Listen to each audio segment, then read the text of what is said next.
પણ મહારાણાની હું વાત તમને કરતો હતો કે ચારણનું આખું કુળ હોમાઈ ગયું એનું કારણ શું? જો રાણાઓ કોઈ દી દિલ્હી નો જાય, એને નમે નહીં. અકબર બાદશાહ થી લઈ અને એની પેલાથી લઈ બાબર થી લઈ અને ઠેઠ સુધી બહાદુર શાહ જફર સુધી રાણાઓ નો જાય, દિલ્હી નો જાય. પણ એક અંગ્રેજ એવો આવ્યો કરજન, ઈ કરજન અંગ્રેજ જે આવ્યો તો એને એક બુદ્ધિનો કોયડો વાપર્યો અને દિલ્હીમાં એ વખતે જફરની હાથમાંથી લઈ લીધું હતું દિલ્હી બહાદુર શાહ જફર પાસેથી અંગ્રેજોએ, આપ જાણો છો. અને પછી એને કોયડો કેવો કર્યો કે આખા ભારતના રાજાઓને બોલાવી અને સન્માન કરવું છે અને એવોર્ડ આપવા છે. એટલે એવોર્ડ લેવા તો આવે તોય ઉદયપુર મહારાજ રાણા આવી જાય ફતેહસિંહજી, એટલે દિલ્હી જે પેઢીઓથી કપાતા આવ્યા એનું નીમ તૂટી જાય. અંગ્રેજોને તો આ જ હતું એટલે બોલાવ્યા અને ફતેહસિંહજી સ્પેશિયલ ટ્રેનમાં ગયા. એને એમ કે આપણો એવોર્ડ દેવા બોલાવે છે એમાં તો શું વાંધો, એમાં કઈ થોડું વાંધો છે, આપણો ક્યાં અપમાન કરે છે. સ્ટાર ઓફ ઇન્ડિયાનો એવોર્ડ મળવાનો હતો અને ઈ જાતા હતા. ઈ ખબર કેસરીસિંહજીને પડી જ્યારે ચારણ કવિને, અને ચિત્તોડગઢ થી આગળ રેલવે સ્ટેશન આવે ત્યાં ટ્રેન પૂગવાની હતી. ખબર પડી કાગળમાં 13 દુઆ લઈ ચેતાવણીરા ચુગટિયા નામના અને એક માણસને મોકલ્યો કે આ ફતેહસિંહજીને દઈ દેજે કે ચારણે આ દુઆ મોકલ્યા છે. અને એમાં લખ્યું તો ગાય રાણા વિચાર તો કર બાપ, આરાવલીની ગાળીઓની માલિકો પાણાના ઓહિકા કરી કરીને હુતા તારા બાપ દાદાઓ, અને આજે તું દિલ્હી જાશો. ઈ કાગળ વાંચ્યો તો વિચાર થયો હું જાઉં પણ હું ક્યાં એને નમવા જાઉં, હું તો એવોર્ડ લેવા જાઉં છું.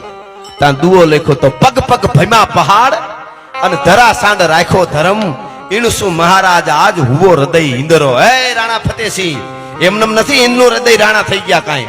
આગે આગે વાજતા હિન્દ હટારા સૂર, અબ જુઓ મેવાડ પત તેરા ભયા હજૂર. ઈ દીવા એક પછી એક વાંચે જાય. અને એમાં એમ છેલ્લે લખ્યું તો કે તને એમ થતું કે હું સ્ટાર ઓફ ઇન્ડિયાનો એવોર્ડ લેવા જાઉં છું, તું તો મેવાડનો સૂર્ય છું, સૂર્ય તારોડિયો થવા હું કામે જાય છે ઈ મારે તને સમજાવવું છે. અને તેથી શાબાશ કવરાજ, શાબાશ શાબાશ કવરાજ.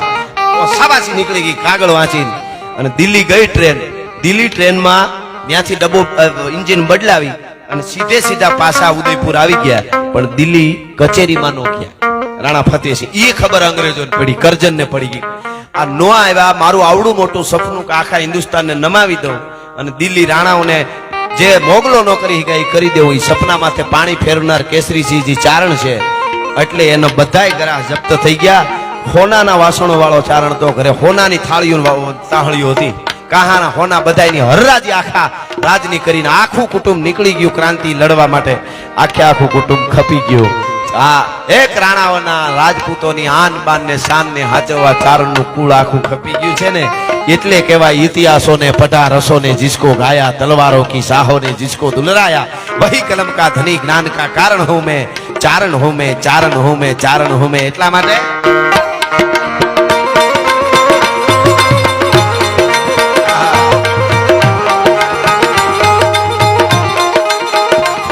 પાડા હાડા તણે વાળા ગમ ચારણો સોડાળા પાટા પાટા જોગ જોગ દાડા અછાળા ઘોડાળા ગટ ગટાળા હિમાળા વાસી ગટાળા દાડા હી ગટા ગટાળા ગટાળા સિંહ ગટાળા પંજાળ ગન મોટા મોટા કાલે દાડા નકીર જિલ્લોટા માહી મોટા રંગીય જણે દીધા બંધા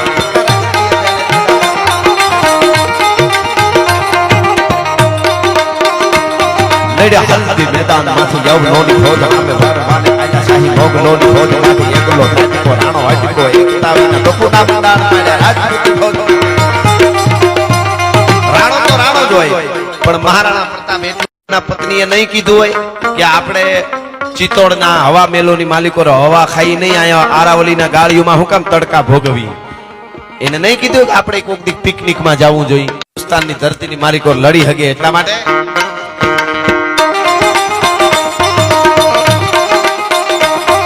હલ્દી મેદાન યવ લોની ફોજ આમે વાર વાર આયા શાહી ભોગ લોની ફોજ માંથી એકલો રાજકો રાણો હટકો એકતાવીના ટોપુના મંડાણ માડ્યા રાજપૂતી ફોજ માંથી ટોળેડા નરપતા મહાદેવ.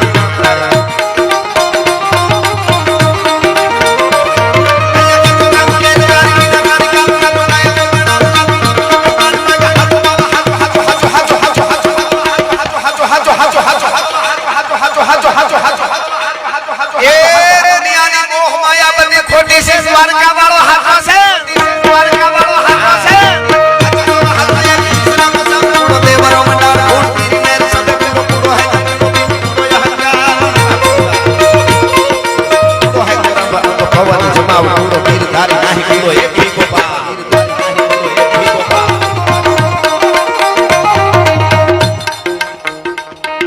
લઈ લો હમણાં ફૂડો બેબુરો મટાણ ફૂડું પીરી મેર સજે ફૂડો ફૂડો